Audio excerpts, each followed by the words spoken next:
Welcome to Teaching Artist Podcast, a show dedicated to discussions of teaching art to kids, making art, and how those things overlap and feed each other. I'm Rebecca Potts, your host, a visual arts teaching artist.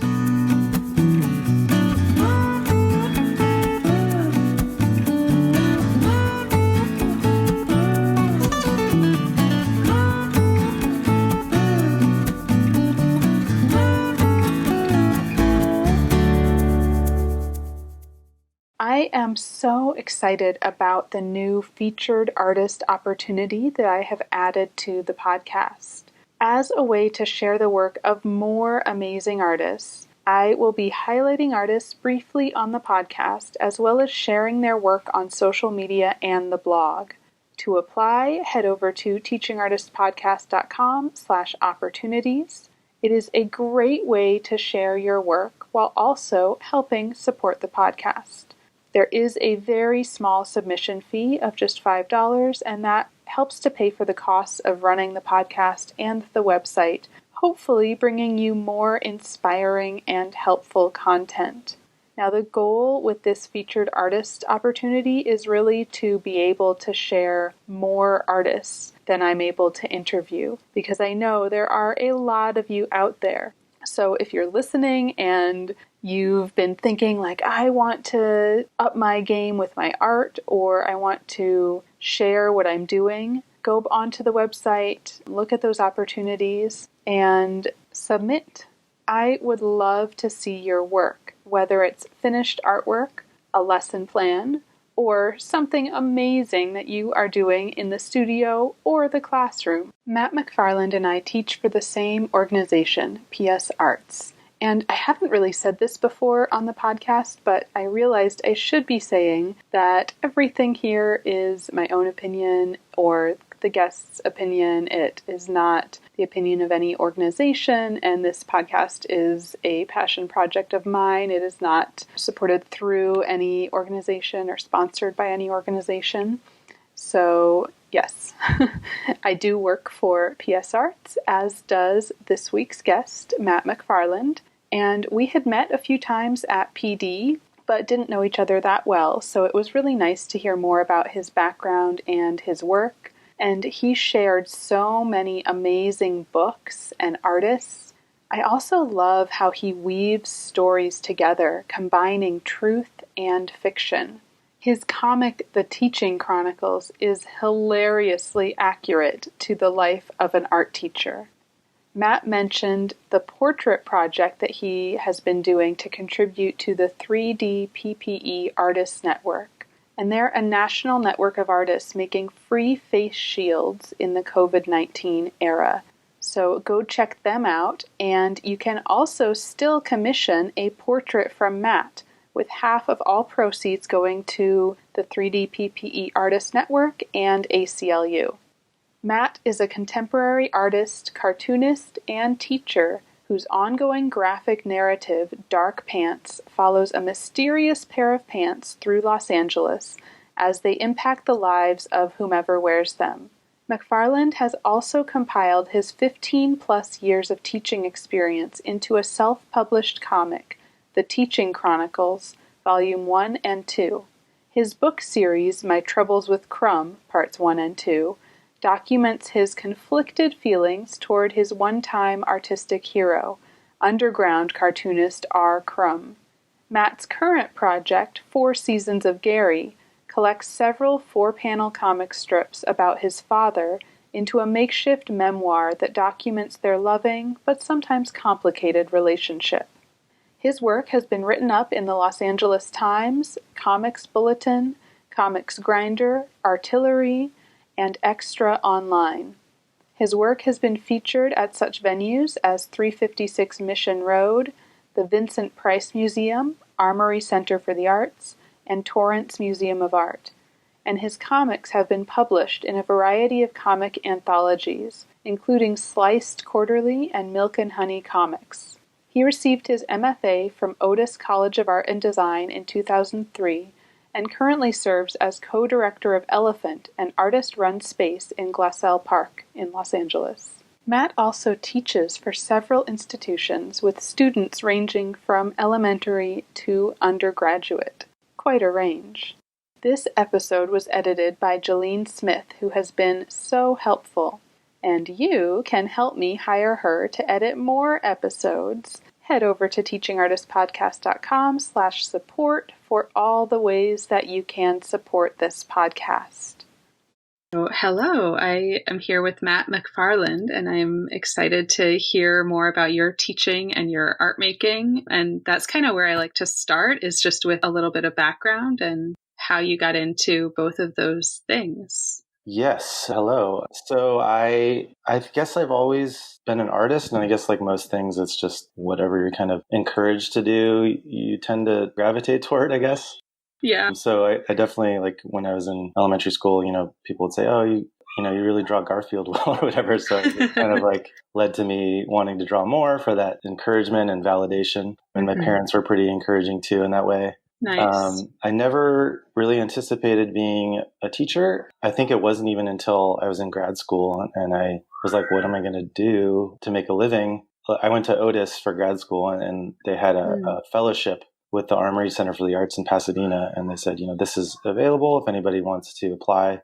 And so I just kind of did that on a whim. And luckily it worked out. I didn't know if I'd be good at teaching. I didn't know if I'd like teaching. And that was back in 2003. And I ended up liking it. And eventually, I think, being good at it. But it took a long time. Yeah. Steep learning curve. And kind of always continuing to learn. Yeah, always. I mean, especially when we're throwing a curveball like this. Yeah.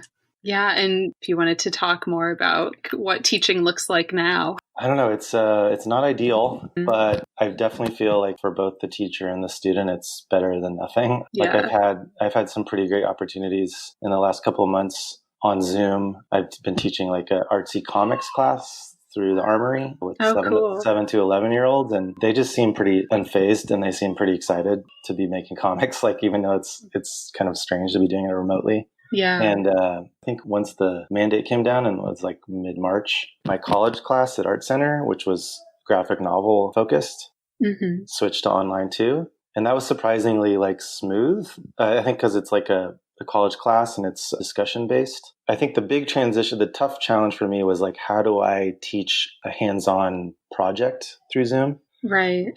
Which I know you've had to deal with as well. Yeah. So that was the toughest thing for me. Like the discussion stuff seemed like it lend itself pretty well to Zoom, but showing step-by-step instructions on how to make something was a little more difficult. Did you do any that were more like asynchronous videos? I did with PS Arts, yeah. It's hard to even keep track myself, so right. if anyone's listening to this, they're like, what does he do? And like, how many different jobs? And right, piecing it all together. Yeah, I have to remind myself every morning, like, what am I doing today?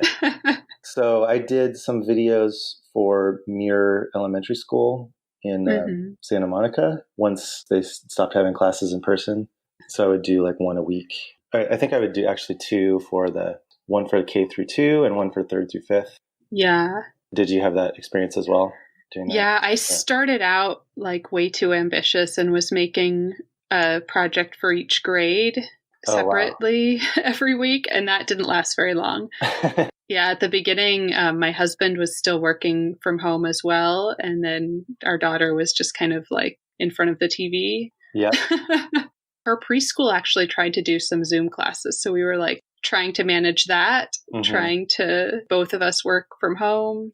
I think it was only just a few weeks. I was like, I can't make this many lessons. No. Yeah, it's a lot of trial and error and you see what works. Yeah, my wife is also working full time and she's kind of the breadwinner. So it's like she's luckily like says, okay, I can take the kids for a couple hours here while you go. I still have a studio that I can go to and kind of escape to. Nice. Which I'm thinking maybe I should have done for this. But yeah, it's kind of nice to hear the kids. Yeah, it's just like ambient soundtrack. But yeah, it's nice to have that as like kind of like a classroom, alternate classroom that I have all my materials and I know how to set up like the second camera for the demos and everything. And is that near home for you? Yeah, so I was in Eagle Rock. We just moved to Alhambra. And then the studio is in Glassell Park. So it's a little farther now than it was, but it's not terribly far. Yeah. So it's all on the east side. Nice. And I'm going to be there for another month or so, and then I'm probably going to give it up, which is sad because I was there for almost 10 years, and it's an artist-run exhibition space too. So we have shows. Like, we don't show our own work, but we show artists who submit proposals. Oh, cool. It's called Elephant. Oh, I know them. Yeah, it's a great space. That's awesome. It's like great people. 5 other artists are involved, and we all get along and are friends. And so it's kind of feels weird to break up the band. Is the space needing to close down because of all this? No, it's just me. Like, I've been there for a while. And I mean, if I wasn't moving and didn't have a mortgage to pay, then I probably would stay there. But it's just like financial, practical stuff that it's forcing me to not be there. And we have like a little more space now, so I can have my studio here. Nice. But we'll see how that works, because it's like an office space for my wife, and then it's also going to be my studio. So tensions might run high. We'll see. Yeah. Do you make anything that's relatively large? Like, would that be an issue, that the amount of space? I don't anymore. I used to. I like pre-kids, I was very ambitious. I was making giant sculptures, like kinetic sculptures and big paintings and things. And just, I made a real practical decision. I was like, okay, my son's about to be born. I can't really do this anymore. I need to find something to do that I could do like 15 minutes at a time, when he's sleeping or something. And I've always been a cartoonist at heart in a lot of ways. So I just I'm going to start a graphic novel and know that it will take a long time, but know that I can just kind of chip away at it. That was my project Dark Pants, which started in 2013 and I'm still working on. But this is the 5th issue. So it's not like one overarching narrative. It's just kind of these segments that I work on. Yeah. Do you feel like it'll continue? Do you see an end to it, or will it just be several more issues, like kind of continuing throughout your life? Yeah, I think it's kind of running its course. I feel like this is probably going to be the last one. This is definitely the most ambitious issue in that I'm doing 3D panels, meaning I'm sculpting clay onto the panels in addition to the flat graphic elements. Oh, cool. So it's kind of like a hybrid. It's like a 3D relief experience, I guess. Yeah. And I don't know why I set that challenge to myself, but it's been really fun and also really time consuming. And I think once I'm done with this one, I'm going to probably move on from that project. But it's been really great. And I like to always have like several projects going on simultaneously, just so I don't get burned out on any one project. That makes sense. Did you feel like helping run Elephant was also, do you feel like that was part of your like creative practice, a curatorial practice? Did it connect or? I mean, not really, because our mission, I guess, at Elephant is just to let anyone, like, if we like your work and we select you to show, then you can just have the run of the place, like whatever you want to do. Nice. So we don't really interfere in any way in that way. Yeah. I mean, it's super fun to see the artists come in and just kind of like, I mean, obviously we can't do it right now, but they would come in and just have like a mini residency, and just some people would be in there the whole week, like barely leaving, like not even going home to sleep or anything. Wow. Just installing their work. So that was super exciting. And I hope this to happen again and I probably won't be involved, but for the space. And sometimes we have like open studios. So we do open our studios to the public, but the focus is to show artists that we love and are excited about. And maybe artists we weren't even aware of before, they submitted. Yeah. And sometimes international artists and sometimes artists from the other side of the country. So it's been very satisfying. Did you help start that project? No, I was not one of the founding members, although I started pretty early. I started in 2011. And I think it became an actual space in 2010. So there are a couple artists who are still there that founded it, Jason Kunke and Austri Swensrud, maybe Bianca D'Amico. So there's still a few that have been there from the beginning. But we kind of found our chemistry, I think, once the 6 of us came together in 2012.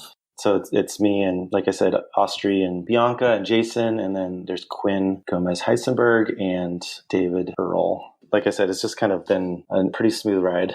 You hear of like the artists in spaces where people just kind of at each other's throats, and it's a little acrimonious, but that hasn't been the case. That's nice. Yeah. I usually ask about the business side of art, but I feel like having that experience helping run an artist-run space, that might be interesting it's interesting for me. It might be interesting for listeners, just how the inner workings of that and how you guys kind of manage the space.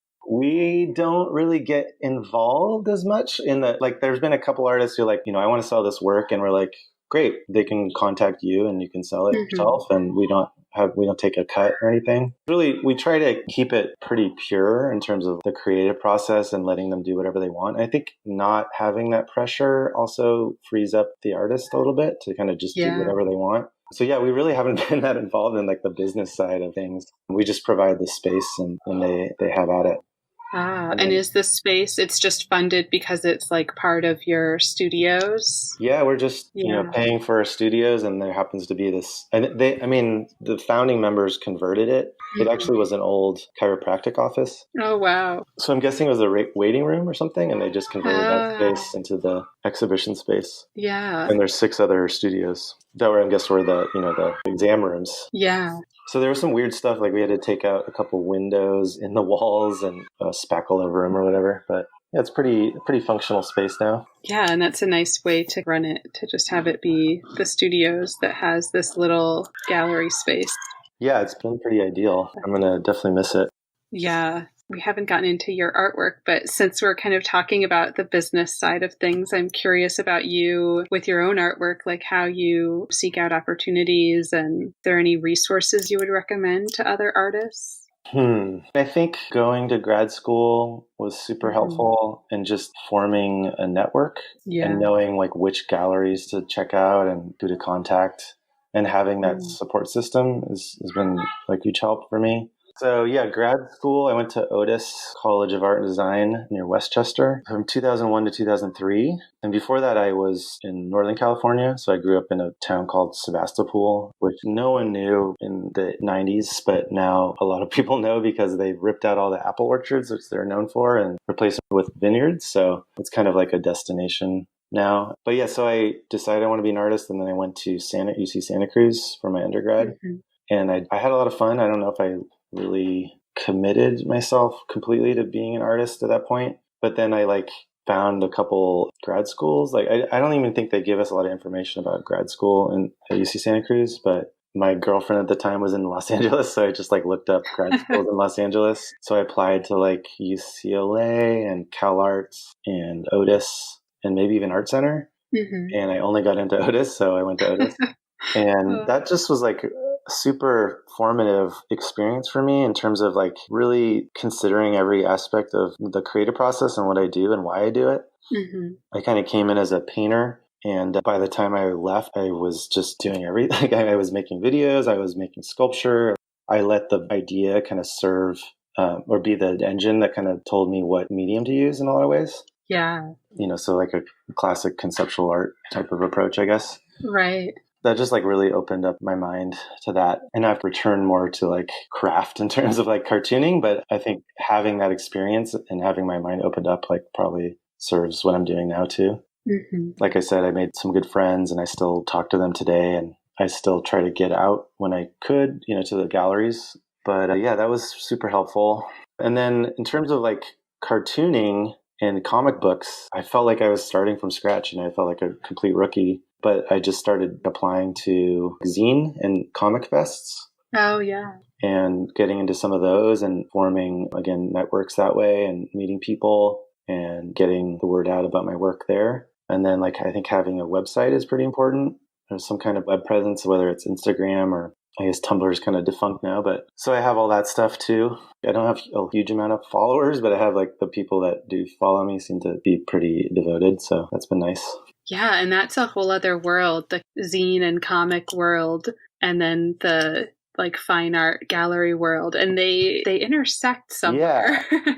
But maybe you're finding that intersection. I mean, I was always drawn to more artsy comics, art comics, I guess, alternative comics, underground comics. They kind of weren't the mainstream status quo superhero comics. Right. And so I just think that's kind of what I'm drawn to, and that's what I make too. I think my stuff's not super mainstream either.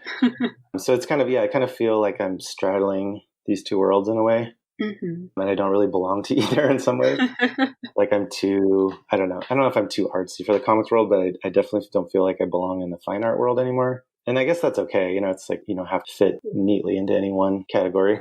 Right. But I do like how you have the prints of your work and the original pieces that then become like printed into the zines and the comics. So you have those originals that could fit right into a gallery, but then you also still have the comics. That's the opportunity to get back to my painting roots, I guess, is to when I do the covers, the front and back covers of the comics. And I mean, because the inside of most of my comics are just black and white, pretty graphic.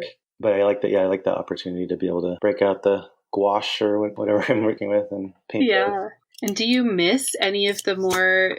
I mean, I feel like what you're doing is also conceptual. So I'm not sure I like that word for it, but the work that was led more by idea and not staying within one media. Do you miss any of the sculpture or video or any of that? Yeah, I do. I sometimes feel like I'm a sellout or something. And I don't know if that's the right word, but just because I made this practical decision, and I'm glad I did, but is there part of me that still wants to make these giant, ridiculous sculptures out of foam? I mean, yes, I just don't think I can anymore. And I might be able to at some point in the future. But I mean, that was kind of like my grand finale in a lot of ways. I worked with an electrician and we made this like ridiculous, I called it I forgot even what I call it, Vogelschuss, I think, which is German for scarecrow. And it had all these kinetic moving parts. Oh, it was wow. completely absurd. But it was like, I think this is the last big thing I'm going to make for a while. So I better just go all out. Yeah, do it. Yeah. So, I mean, if I had more time, I would continue to do that. I need to work at a smaller scale and something that's like less draining or taxing somehow. Yeah. I also made like a giant pizza box that looked like a coffin. that was actually something I did fairly recently, a couple of years ago. It felt good to return to that approach. But yeah, for the most part, I'm just making comics right now and I'm really enjoying it. I mean, I have like 3 different series going on simultaneously. Yeah. So I'm never bored. Hopefully they never get stale. Yeah. And it's just me that's like dictating when I do it and what I'm doing. So, I mean, I have a lot of freedom. Yeah, that's nice. And I like how at least some of your series overlap into life where you're almost narrating little stories from your life. Yeah, I was very inspired and influenced by like autobiographical comics and memoir comics like in the 90s. And so I think that definitely played into my decision to make some of those myself. So like right now I have a series I'm working on that's all about my dad. It's like collections of story, like anecdotes, because he was a pretty funny character. And then I also like worked in some longer form stories, but that's directly autobiographical, obviously. And then I'm not really doing it as much anymore, but that doesn't mean I won't. But the teaching chronicles, like just a collection of anecdotes of funny things that kids said or did while I was teaching. And sometimes I'm like the butt of the joke and sometimes I'm not. But, it's just like things I observed and I thought were really hilarious. Yeah. I was laughing at that one. And it's like any art teacher that's looking at this just completely relates. Yes. Like, and when I was at Zine Fest, I would have someone come up and they would be immediately drawn to that. And I'd be like, "You're a teacher, aren't you?" And they, "Yep. My sister's a teacher." It's just like, if you're a teacher, And I kind of stopped doing that. I don't know why, but I guess because I just had other projects that were taking up time. But I mean, there's an endless well of content really there. Yeah. That I could work from. And then I have like a semi-autobiographical series all about marriage, which it's kind of under the guise of it being fiction. But I definitely use stuff that occurs, interactions between my wife and I that kind of inform the comics. What I did, though, is I completely, like this fictionalized couple, they don't have kids. So it's like just all about the relationship. Right. Which has been kind of nice, too, because you know how it is when the kid is taking up a lot of the attention and the focus. It's like I kind of get to devote some time and energy to focusing on our relationship a little bit, even though sometimes it's about like quibbling or whatever, but with love. Yeah. Yeah, I know. We've had the discussion so many times about sometimes mom and dad have to talk to each other. You can say, "Excuse me," if you'd like to speak. Oh, man. We've had that conversation so many times the last few days. It's been crazy. But, our son is super excited about, he started playing Minecraft, so he just wants to talk about Minecraft every 10 seconds. But yeah, it's nice to have like those different, it kind of engages different parts of my brain, I guess. Obviously autobiographical engages like the memory. I have to kind of recall like what happened as best as I can. And then with the marriage, when I start with a kernel of truth or a kernel of something that actually happened, then I completely like deviate from that. Yeah. And then the Dark Pants is just completely fabricated. It's just like a traditional graphic novel in that way, I guess. And that it's, I try to have it reality based, but it's not really that inspired by any of my experiences.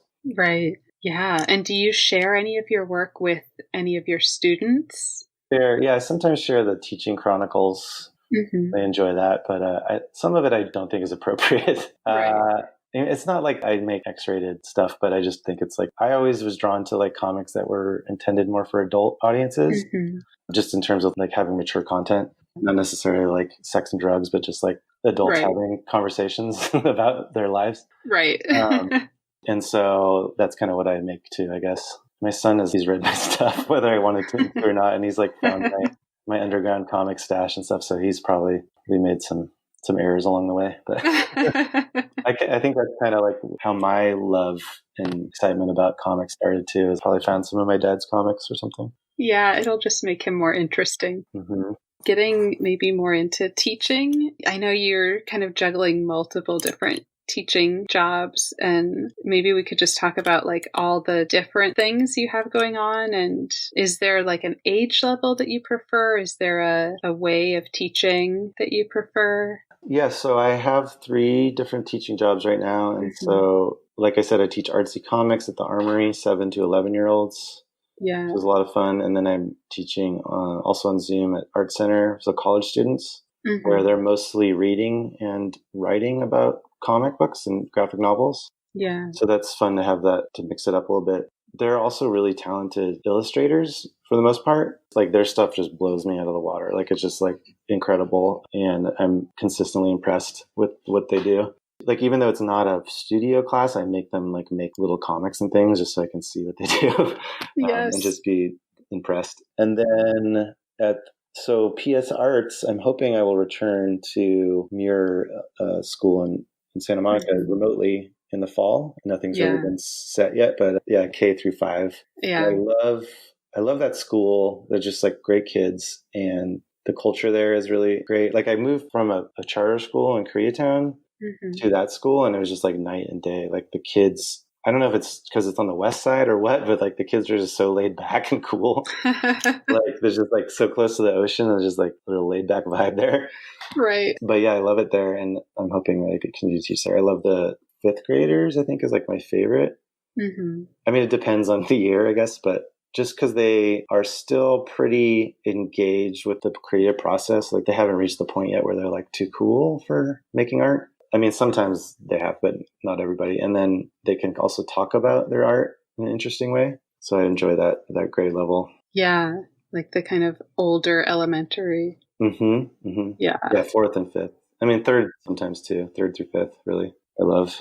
Yeah, and also having the college class sounds like a really nice way to like activate your brain and be able to spend time as part of your work, really thinking about all the graphic novels you love and like talking about them and sharing them. They're just like really bright for the most part.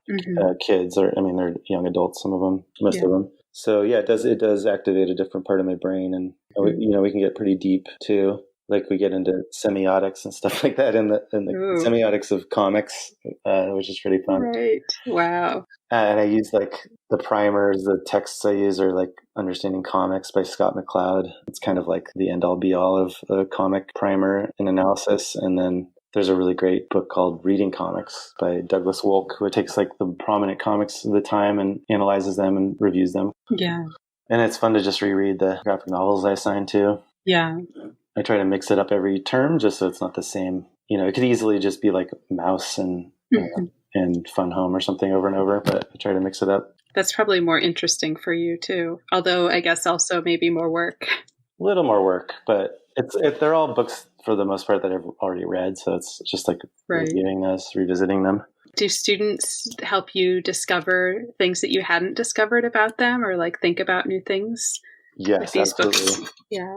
And I actually have an assignment. The objective is specifically that, because I have them like bring in a comic book pre-1980 and then a graphic novel post-1980 and compare and contrast. So usually there's some sort of direct connection between the two, or maybe it might be indirect, but I learn a lot that way. Like I'm exposed to a lot of things. To be honest, like I had a lot of blind spots when I started because I was never into superhero comics. So like I had to kind of brush up on those, and just like stuff that's being made right now, I don't necessarily know all that work either. So yeah, then the kids know what's up. They know they're pretty hip to what's happening. So that's helpful. Yeah, so they can introduce you to new things too. Mm-hmm, mm-hmm. That's awesome. Yeah, I would have no clue. I'm like not in that world at all. It's a different language, honestly. Like I got on board pretty early, so I'm very familiar with it. But I understand how some people just never get it, or like it's just not for them, you know. Yeah. Like I've heard of Mouse. Are there any others you would recommend, especially for,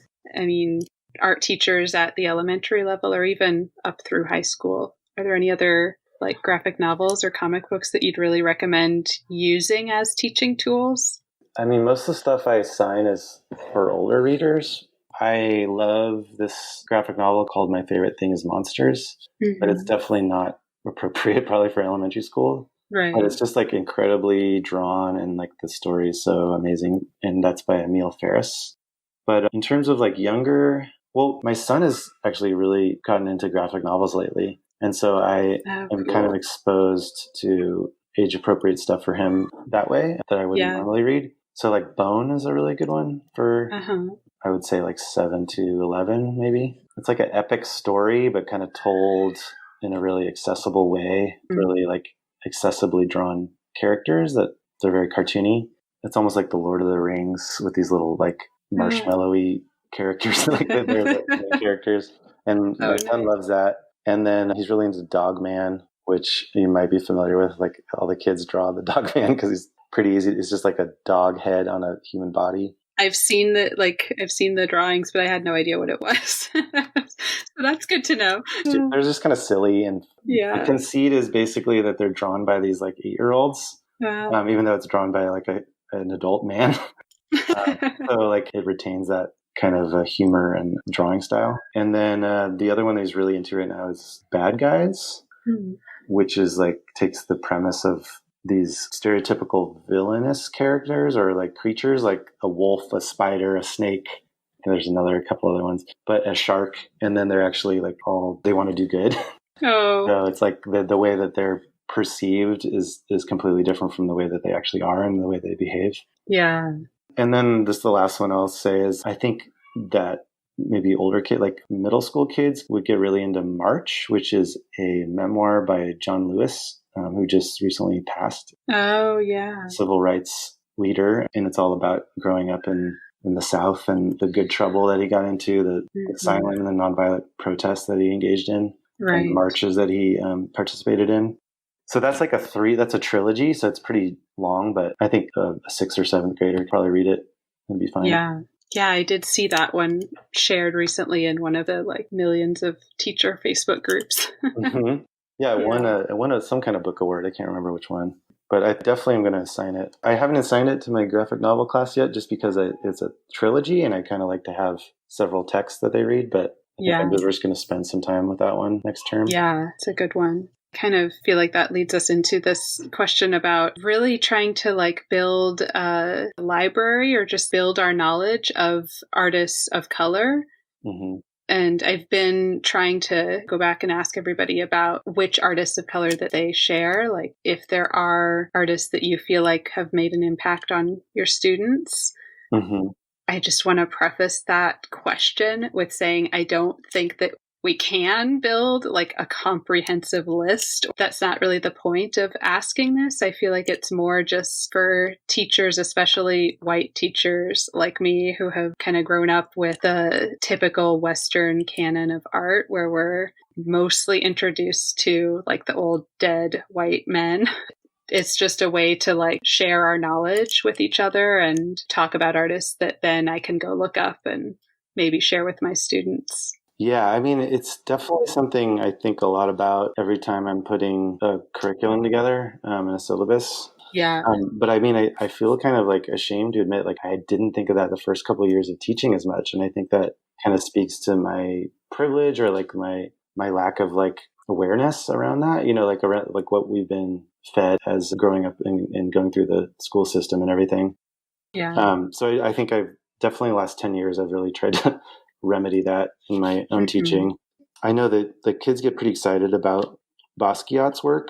I kind of introduce that usually with the Life Doesn't Frighten Me at All. It's a book with words by Maya Angelou, and the paintings are by Basquiat.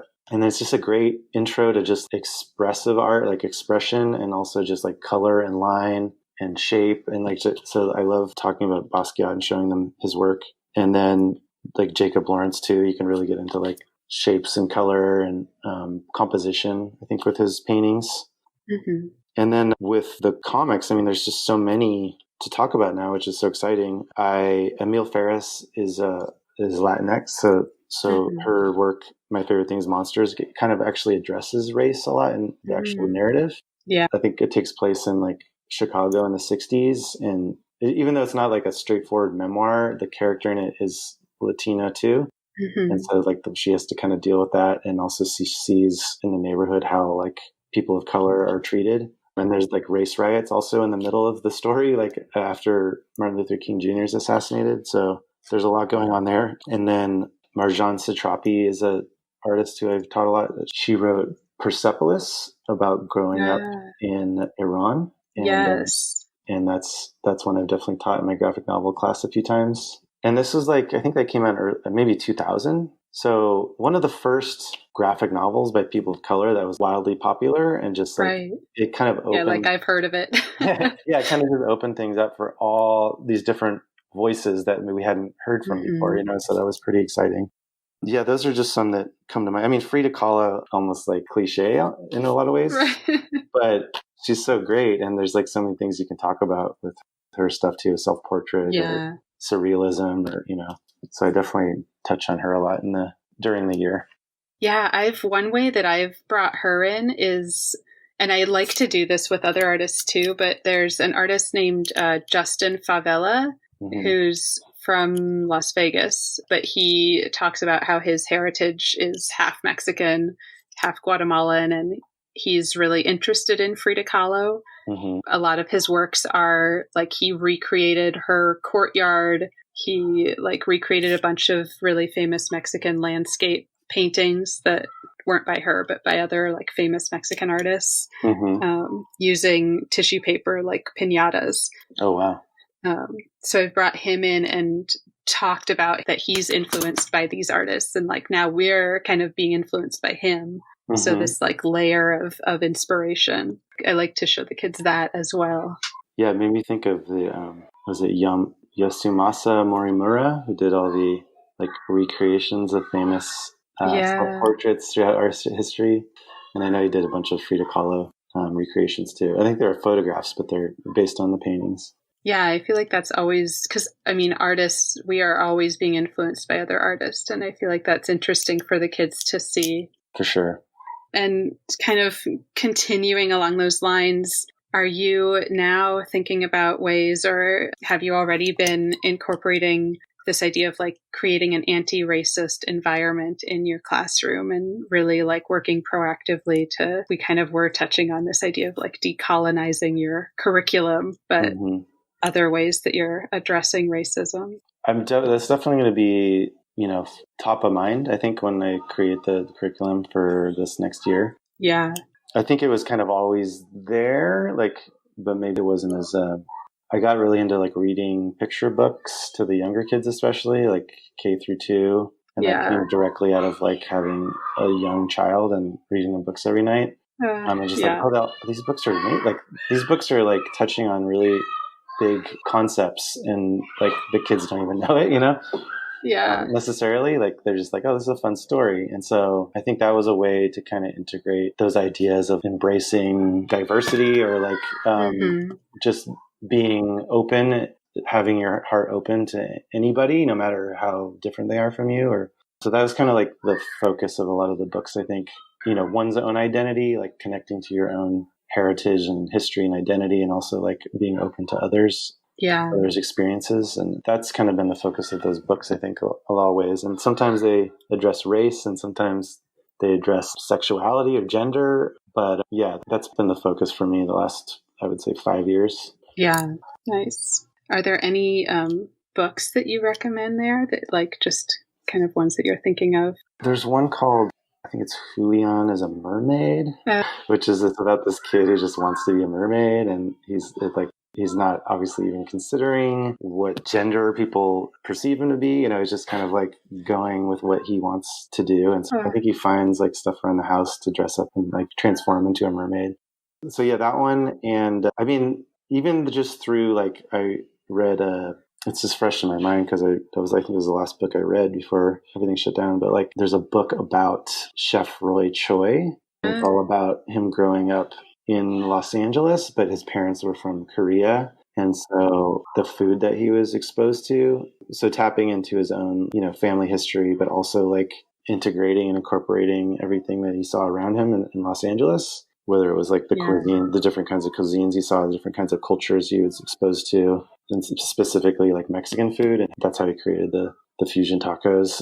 So like you can talk about it in that way, like talking about cuisine and food and have the students kind of tap into their own history and also like be exposed to their classmates' kind of unique histories and cultures. Yeah. So yeah, that's always a lot of fun. Nice. And then I think there's one called Diego. I can't remember. But it's almost like a claymate. I don't know, maybe it inspired the Dark Pants issue, or it's kind of like claymation illustrations. Ooh. But it's about like how this boy Diego can't see his grandfather because he lives in Mexico. And he's not allowed to come to the United States. And so he like dreams of being a superhero and flying over the border. And, so just like addressing these topics that are like pretty complex and pretty intense and pretty disturbing, but like in a way that hopefully they can process it, digest it. Yeah. I mean, stories are so powerful. I think they're the most effective way to persuade anybody to change their way of thinking, I love that. Yeah. So powerful. I was trying to look up the Diego book and what that might be. Something Papa Diego. A gift from Papa Diego? So Papa Diego is the grandfather, actually. Yeah. Oh, no, but his grandson is also named Diego. Yeah, that makes sense. I have like a few go-to books but then I always, like with the graphic novel class, I try to mix it up.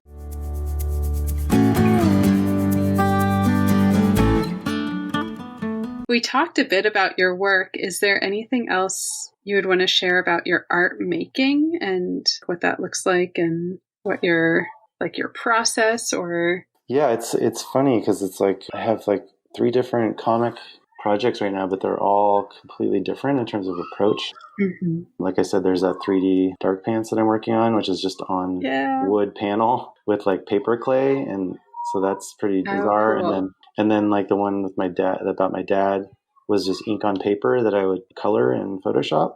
Mm-hmm. And then the marriage series is just on an iPad. I just do it digitally. So it's like I had to kind of learn how to do that in the past 6 months or so, but I was like, this seems like the easiest, most effective and quickest way to draw this comic. Yeah. That's been fun to like learn new technology. Yeah. What are you using on there? So I'm using Procreate. Yeah. But that comic in particular is like very simple, and I make it look like it's just pencil, like a 6B or dark pencil on paper. Right. So it's not very complex at all. Mm-hmm. But it's fun. I also started doing like these portraits to raise money for PPE for medical workers and also retail workers. My friend Devin and Eddie, they started this 3D PPE Artist Network. Oh, cool. Because like Devin's wife is a nurse and she wasn't getting enough protective equipment. Yeah. So he's just like, I'm going to buy these 3D printers. And then his friend Eddie like helped out with that too. And then they just started printing these face masks. Wow.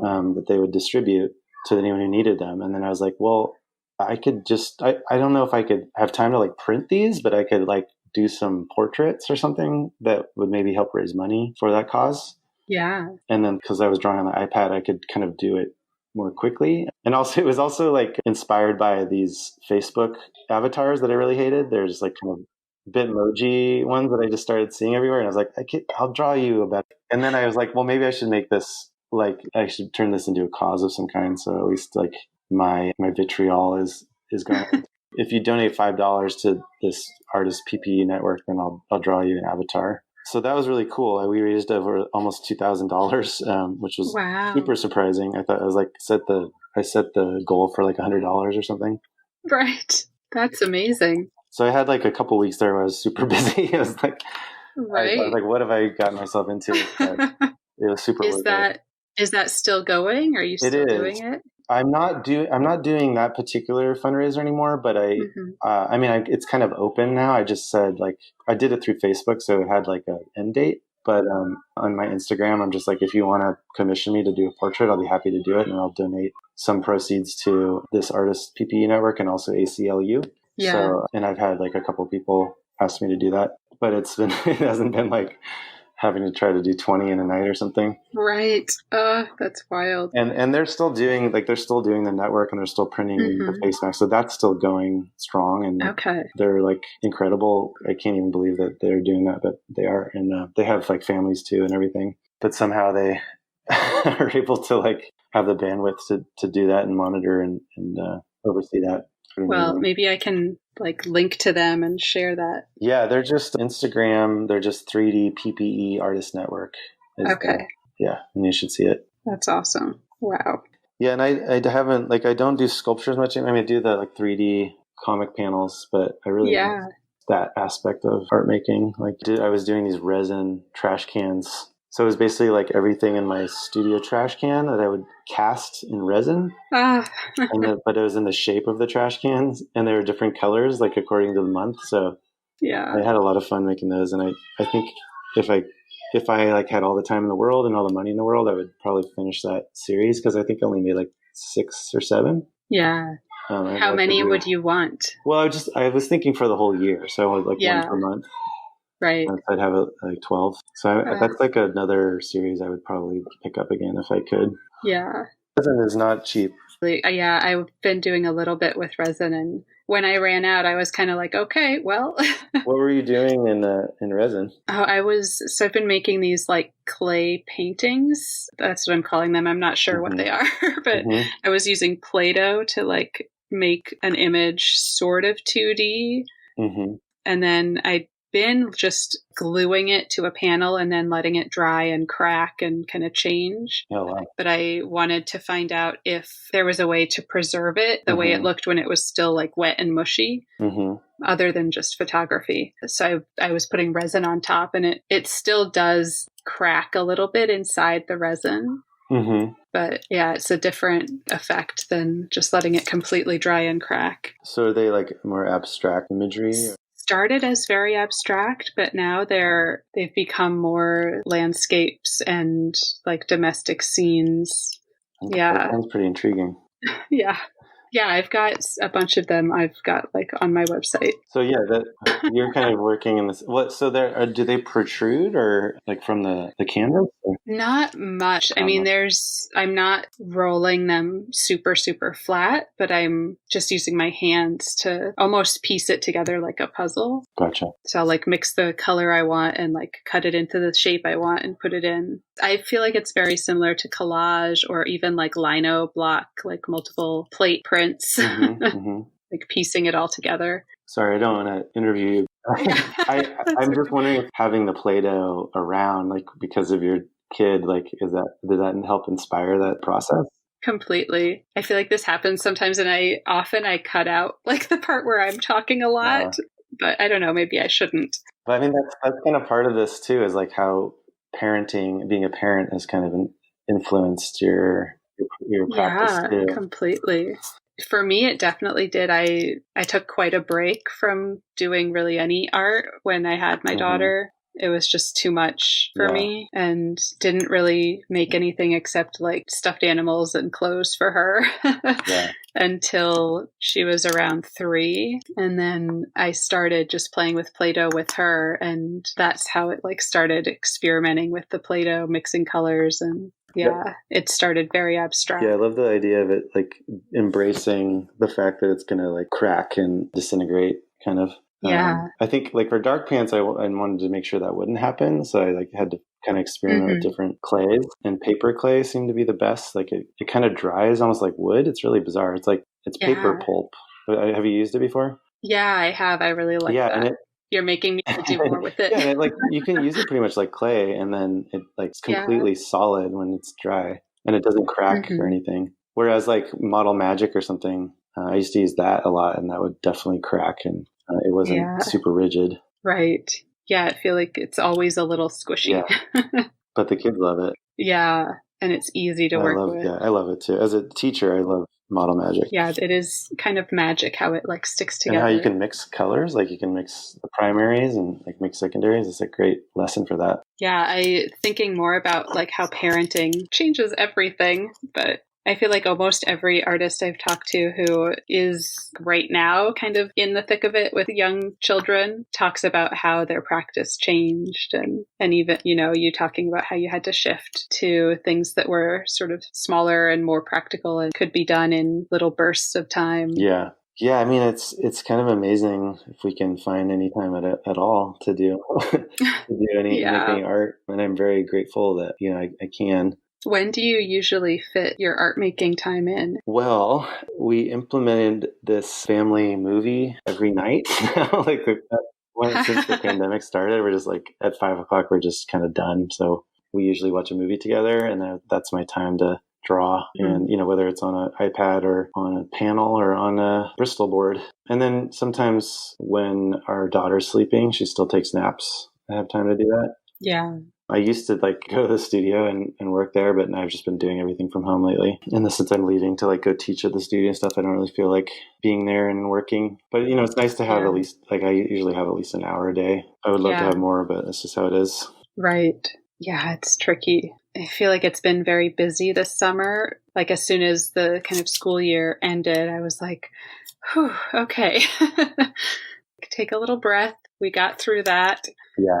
And then focus on all the other projects. Right. Has your daughter been doing summer school at all? No, she's supposed to start kindergarten this fall, and they might be doing like a hybrid version, but I think we're just keeping her home. It was a real debacle. I think just like the transition to remote. We loved his kindergarten teacher, but no one knew what they were doing, And then the summer school was even worse. It was just like signing him up for teachers he didn't know, with kids he didn't know, and then we couldn't figure out how to log in, and then kind of just gave up. But yeah, we'll see. Hopefully it'll be a little bit more of a refined process in fall, because he's going to be in first grade now, and more robust, I guess, too. Yeah, the curriculum. Right. So I feel so torn because I'm sure you too, just empathize with the teachers so much. But then also as a parent, I was catching myself being really frustrated with her preschool trying to do these Zoom classes that were just complete failures. Yeah. Getting a bunch of 3 and 4-year-olds to talk to each other or a teacher via Zoom. Yeah, it seems insane, but a little challenging. My son is so social. He just loves being around people. So it's been really heartbreaking in a lot of ways. Yeah. But he's we luckily, like I mentioned, we have another family in our pod, so he gets to have some friend time. Yeah, and I hear them laughing. Yeah, it's going to be a late night tonight. Yeah, and I feel like a lot of people, the schedule kind of went out the window too. Yeah, they definitely go to bed way too late. But I mean, it also just being in the new space is pretty exciting for them. So it's hard for them to sleep. It's hard for us to sleep even. Yeah. It's a whole new world. We only moved 10 minutes away, I think, or 10, 15 minutes. And it feels like a whole new world. Wow. The San Gabriel Valley has just opened up to us. We just we can go anywhere over here now. Yeah.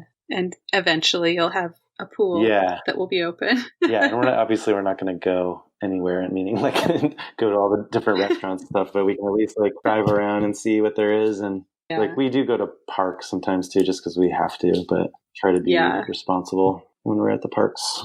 Yeah, we were super closed down at first, and now we do take her to the park every now and then, and where everybody wears their mask, and she's actually really good about that. Yeah. Which I'm thankful for. The thing is, you can't control other people. So my kids are, at least my son understands what's happening. He wears his mask and he knows not to get too close and other people. But my daughter's 3 and she's just rips her mask off and goes running up to other kids. So it's not ideal. And then other kids do the same. So yeah, it's tough. Obviously if we could just keep them home, we would, but it just seems untenable. Yeah, there has to be some kind of balance. We did have a yard at our last place, and that was nice, but we don't anymore. Yeah, so now parks are a necessity. Yeah. I feel like you asked me earlier, what advice would you give to someone who wants to be a teacher? And I feel I wish I would have known about classroom management way earlier, like how to manage a classroom, I think is like probably step number one. Like, cause I like was very ambitious in terms of like what I wanted to teach and everything, but it doesn't really make a difference unless you have control over the classroom. So I don't know. That's just something I suggest to anyone who wants to get started is like, you don't have to be like a taskmaster, but you should have some structure, rules and things that they know what's expected so that you can just refer to that. Like, well, you're not supposed to do this, so I'm not sure why you're doing that. Yeah, I was talking with another teacher who talked about it as setting these rules and setting these expectations with the kids. And I feel like this is sometimes tricky, like especially with teaching artists that are on shorter residencies with their classes. If you don't have that much time with your kids, this might not work. But if you do, spending that time at the beginning to talk with them about like, well, what do you want the noise level to be? What do you think is a noise level that will let you work? What do you think we should do about being able to move around the classroom? Like all those little things that they need to know what's the expectation. Right. Yeah. But having them help set that expectation, and then even having them help set like, okay, so if someone does something that is not expected, what's the consequence for that? Yeah, I used to try to do that and it never worked for me for some reason. So I just try to keep the rules and the guidelines pretty simple and straightforward. But it's definitely shifted since the pandemic because now it's like, please don't change your virtual background or don't use the annotations tool and stuff like that. It's just like different technology-based rules. Yeah, completely different. Yeah. What was the question that you wanted to ask? How do you overcome creative block? Yeah, I mean, I think my method for that is kind of what I've already mentioned, which is having several projects at once. And if you have a creative block, then it's kind of hard to have several projects at once. But I just feel like if I do have multiple projects, if I'm stuck on one, I just can shift to the other. And usually that opens things up. I feel very lucky and blessed that I definitely had more ideas. Like I was an idea generating machine, like probably in grad school. And it's definitely slowed down somewhat. But I feel like I also set up these projects for myself that I know are going to take some time.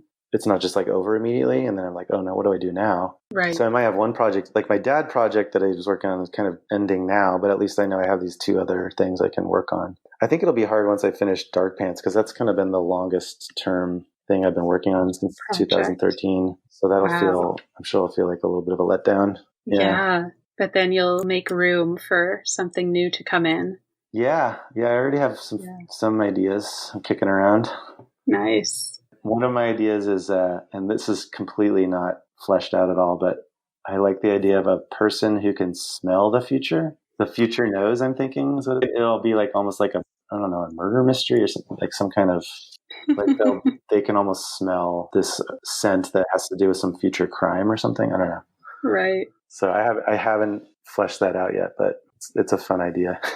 Yeah. I like that you just have this sort of idea kicking around in your head. That's also the best thing too, is to just like have it back there. And it usually is like kind of accumulating stuff. It's like rolling around and stuff and like picking up stuff as it sits there or as it, even if it's not in the front of your mind. Right. Yeah, I feel like that's a practice that I'm still working on, but I've had to shift since grad school. Grad school gave so much time to just like completely focus on, whatever idea was going on, whatever project was going on and get really into it, spend hours upon hours like in the studio. But now parenting and teaching and squeezing art in those little moments, I feel like cultivating that ability to let that idea percolate like in the back of your mind while you're doing a million other things. Yeah. That's a skill that I'm working on developing. Yeah, me too. That's definitely something I had to develop. Where did you go to grad school? I'm just curious. Washington University in St. Louis. Okay. I do miss that, just having all this time to just come up with ridiculous ideas and try them out. And grad school is such a great space and context to just like experiment. I tell my students that too, even though they're undergrad, but like this is the time to just like try crazy stuff. Yeah. And don't get settled into like a routine or a rut yet. And sometimes like this curriculum doesn't lend itself to doing that as much. So I'm just like, find your spots to do that though. It's really important. Because like art centers specifically in illustration, they're kind of like, they get placed into careers pretty quickly, I think. Or it's like a streamlined process to get them jobs. Right. But at least in my class, they can like play around with different styles and approaches and find their unique voice and such.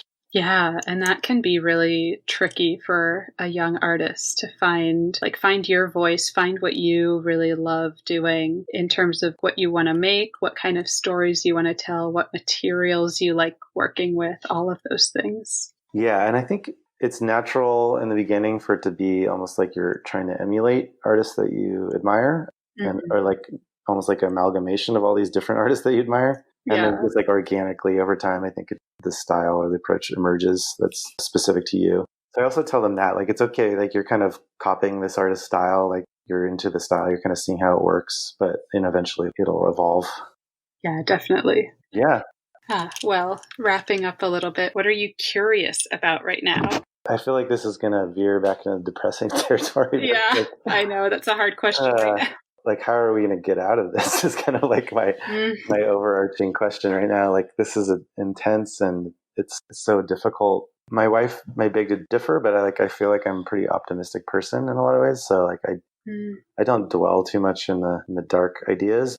Yeah, I mean, it is worrisome, but I know we will get out of it somehow. We'll find a way. We'll navigate, this new way of living. On a lighter note, just like watching my kids grow and like where their interests lie and where they like what they gravitate towards and like the humans that they're becoming is super exciting to me. And obviously there's a silver lining where you get like I get to spend so much more time with them. Yeah. I'm grateful for that at least. I mean, there's actually like a lot of things I feel very grateful for, even though that we're all going through this this horrible time. Yeah, just like focusing when I get too like worked up or upset or down, I can like look to them, and they can get me out of it pretty quick. Yeah, snuggle a little person. Yeah. I feel the same way that it can be really overwhelming, but it definitely helps to just go for a little walk with somebody who's going to stop and notice like the color of a random leaf or, all the little things. Yeah. I mean, just going to the park is just like my whole mindset usually changes too. Cause it's like, they can run, they can get some exercise, they can just be outdoors and I can just like sit and watch them play. And I'm like grateful that I can still go for a run like myself, like wearing a mask and everything, but like I can still like run, get some exercise myself because that's definitely like a mood booster. It's hard to find places that are not too crowded though these days. I usually just go around the neighborhood. Another just kind of fun one, like get to know you question. What is your favorite food? Well, I love sandwiches. Oh. Almost all sandwiches. And I actually, one of my other weird projects that I have not kept up on, but I started like a food blog, a sandwich blog, meat-filled dough. And well, it actually wasn't just sandwiches. It's just anything that kind of fits that description. Dumplings or, I don't know, anything that has meat in the middle and dough on the outside. Right. Tacos would qualify, yeah. I mean, pupusas even, like calzone, empanadas. But I don't eat as much meat anymore, and I try not to eat as many sandwiches anymore just because I'm getting older. But I'd still love a good banh mi or a Reuben. I can eat like one Reuben a year, but when I do, it's like the best thing ever. So yeah, those are some of my favorite sandwiches.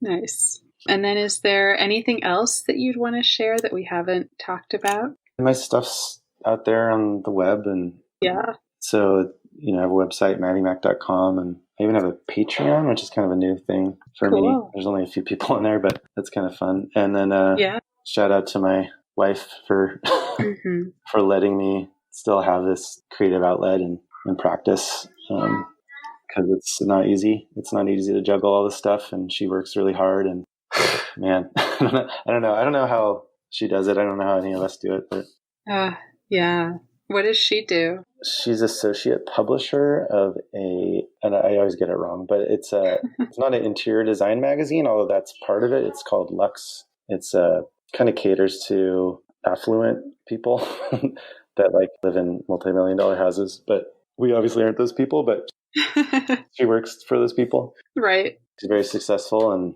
so I'm very grateful to her too for being the breadwinner. Yeah, I feel like that's the story so often with artists and then also teachers is like these careers that make it really hard to support a family. Yeah. And you kind of answered the other questions. Like, is there anybody you'd want to give a shout out to? Oh, also my mom. Luckily, my mom's still kicking, and she helps us with the kid duty sometimes. So that's great. It's been amazing. Like I said, we only see this like one other family, and my mom and my stepdad. Mm-hmm. That's been huge. Like I think started a month ago. She would come and like take the kids for a night, and man, that was restorative.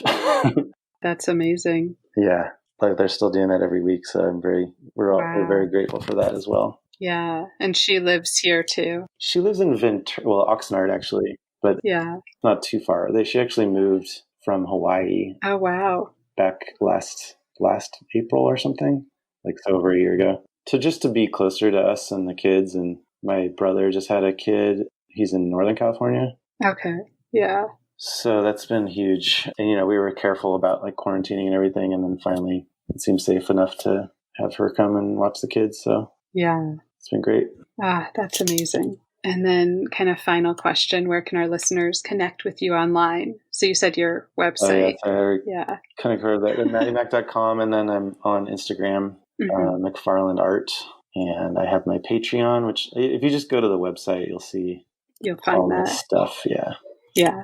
Awesome. I am on Twitter, but I don't really use it that often. Yeah, I don't either. Kind of a garbage fire. So. Well, thank you so much, Matt. It was really nice talking with you and getting to know a little bit more. Yeah, thank you for doing it. This is really a lot of fun. I especially liked hearing how Matt uses books in his teaching to help discuss weighty topics. He talked about the power of stories to change minds and to empower those who tell them. I've included his book recommendations and graphic novel recommendations on the blog, so go check it out. The link is in the show notes.